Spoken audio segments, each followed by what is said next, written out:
Cultination, bonjour. Dans la vidéo d'aujourd'hui, on va parler de Dieu, de pouvoir et de malédiction.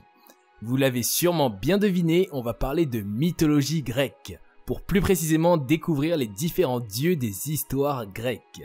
Donc asseyez-vous bien confortablement, prenez quelque chose à grignoter et soyez prêts à en savoir davantage sur ce monde tout autant effrayant que passionnant. La mythologie grecque est l'ensemble des légendes provenant de la religion de la Grèce antique. Ces histoires étaient familières à tous les anciens Grecs et étaient la base de leurs rituels ainsi que de leur histoire.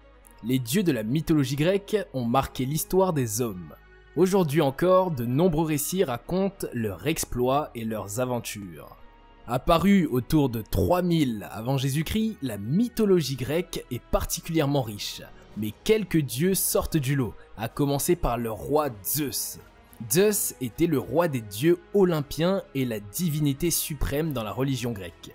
Souvent appelé le Père, le dieu du tonnerre et l'assembleur des nuées, il contrôlait le temps, offrait des signes et des présages et, en général, dispensait la justice garantissant l'ordre entre les dieux et l'humanité depuis son siège sur le mont Olympe. Le père de Zeus était Cronos et sa mère Rhea. Cronos avait usurpé le contrôle des cieux à son père Ouranos et il se méfiait constamment qu'il ne lui arrive pas la même chose de la part de ses propres enfants. Il avala donc tous ses enfants afin d'anticiper toute prise de pouvoir. Hestia, Déméter, Héra, Hadès et Poséidon. Cependant, Rhea sauva son plus jeune enfant, Zeus, en enveloppant une pierre dans des langes et en donnant le tout à Cronos pour qu'il l'avale. Zeus fut emporté vers le mont Dicte, sur l'île de Crète, où il fut élevé par la déesse primitive Gaïa, Terre, ou dans certaines versions par les nymphes. En atteignant l'âge adulte, Zeus fit tousser Cronos de sorte qu'il libère les enfants qu'il avait avalés et Zeus épousa ensuite sa sœur Héra. Cependant, les titans sans foi ni loi, encouragés par Gaïa, tentèrent immédiatement de lutter contre le contrôle du monde par les dieux olympiens dans une bataille de 10 ans connue sous le nom de Titanomachie. Les titans étaient les frères et sœurs de Cronos et ce n'est qu'avec l'aide des cyclopes qui fabriquaient les éclairs de Zeus et des géants aux 100 mains ou Hécatonchire, Briarée, Kotos et Gygès que Zeus réussit finalement à emprisonner les titans à Tartare, la partie la plus profonde des enfers. Se rendant maître du ciel, Zeus donna alors le royaume des mers à Poséidon et celui des enfers à Hadès. Avant de poursuivre notre vidéo, il est temps de répondre les amis au quiz du jour. Prêt à vous challenger? Quel est l'album le plus vendu de l'histoire? A. Their Greatest Hits des Eagles. B. Back in Black des AC/DC. C. The Shania Twains. D. Thriller de Michael Jackson. Connaissez-vous la réponse? Restez jusqu'à la fin de la vidéo pour la découvrir avec nous. Nous allons désormais parler de Poséidon, dieu de la mer et des rivières, créateur des tempêtes et des inondations, porteur de tremblements de terre et de destruction. Poséidon était peut-être le plus perturbateur de tous les dieux grecs, non seulement pour les mortels, mais aussi pour le règne pacifique de Zeus sur le mont Olympe. Malgré ce qui précède, le dieu porteur au trident n'était pas toujours une force négative, et il avait aussi le rôle de protecteur, en particulier pour les marins, et de patron pour les élevages et les éleveurs de chevaux. Pour les Romains, il était connu sous le nom de Neptune. Dans la mythologie grecque plus tardive, Poséidon était le fils de Cronos et Rhea, et frère de Zeus et d'Hadès. Il fut un personnage clé dans les batailles pour le contrôle de l'univers entre les titans, les géants et les olympiens.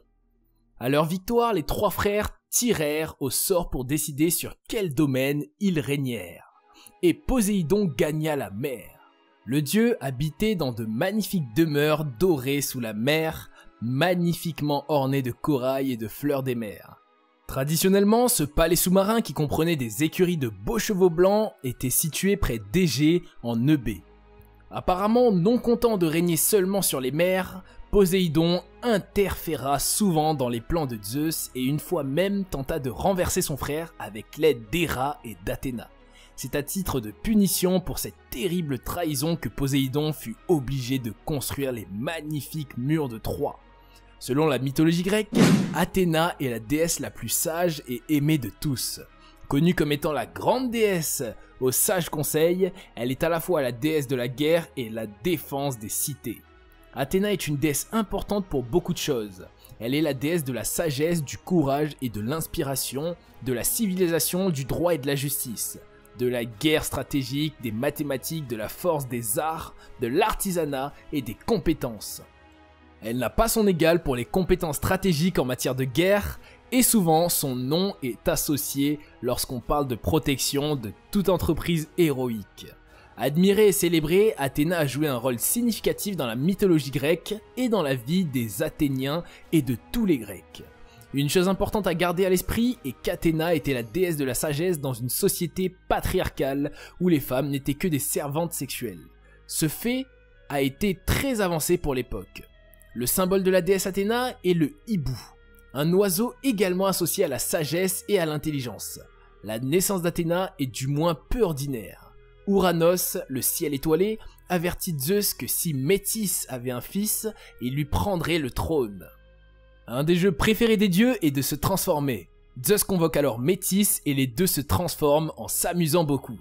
Puis Zeus dit à Métis, « Est-ce que tu sais te transformer en quelque chose d'aussi petit qu'une larme ?» Métis lui répond que oui et se transforme. Zeus le dévore. Mais quelques mois plus tard, sur les bords du lac Triton, il a très mal à la tête.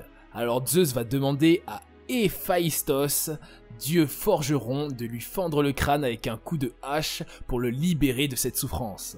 C'est alors qu'Athéna jaillit de la tête de Zeus, brandissant sa lance et son bouclier en poussant un puissant cri de guerre. C'est ainsi qu'Athéna est considérée comme la fille née de Zeus seul. Comment ne pas parler du fameux Apollon ? Apollon est le dieu archer grec de la clarté solaire, de la beauté, de la raison, des arts et plus précisément de la musique et de la poésie. Il est également dieu des purifications et de la guérison mais peut apporter la peste avec son arc. Enfin, c'est un des principaux dieux capables de divination, consulté entre autres à Delphes où il rendait ses oracles par la Pythie. Il a aussi été honoré par les Romains qui l'ont adopté très rapidement sans changer son nom.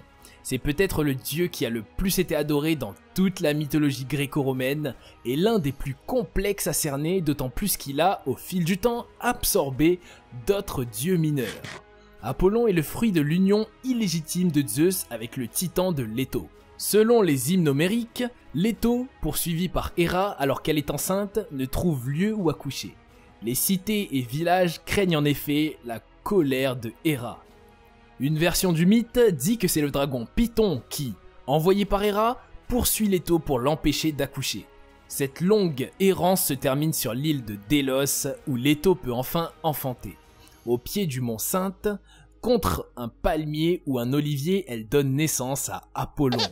Non sans avoir souffert 9 jours parce que Héra a retenu Ilite, la déesse qui préside aux accouchements. Certains textes font naître sa sœur Artémis en même temps. D'autres indiquent qu'elle est née plusieurs jours après ou qu'elle serait née avant et aurait aidé sa mère à accoucher. Le mythe d'Héra nous parle d'une femme orgueilleuse et vindicative qui se comporte comme une épouse jalouse. Un mythe qui met en relief la figure classique de la matrone.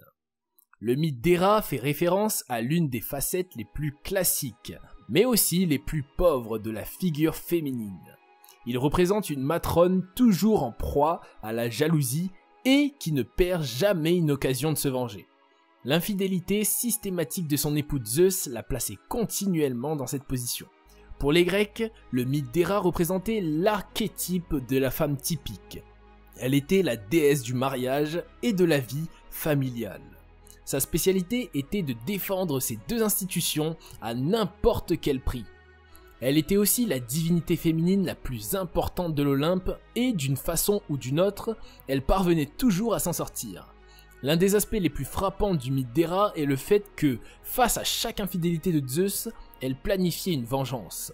Cependant, l'objet de sa colère n'était jamais son époux mais ses amantes et les enfants qu'il avait avec ces dernières. Et ce, alors que Zeus avait recours à la force ou à différentes ruses pour obtenir les femmes avec lesquelles il trahissait son épouse. Toutes ces légendes constituant la mythologie grecque ont traversé les siècles pour nous parvenir. Elles furent tout d'abord racontées de façon orale sur les scènes de théâtre et autres, puis de par la suite de façon littéraire. À travers les âges, les versions ou traditions ont été écrites, réécrites, traduites et très certainement embellies. Mais ceci ne nous empêche pas de trouver ces légendes aussi fascinantes les unes que les autres. Le temps est venu de découvrir la réponse du quiz du jour. Avez-vous choisi la bonne réponse? On va vite le découvrir. La bonne réponse était Thriller de Michael Jackson. Vous vous en doutez sûrement, sorti en novembre 1982, Thriller de Michael Jackson est l'album le plus vendu de tous les temps, avec des ventes estimées à 66 millions d'exemplaires dans le monde. On arrive à la fin de notre vidéo les amis. Si vous avez aimé, n'oubliez pas de lâcher un petit pouce bleu et de vous abonner. Je vous dis à la prochaine vidéo et à bientôt sur Cultination.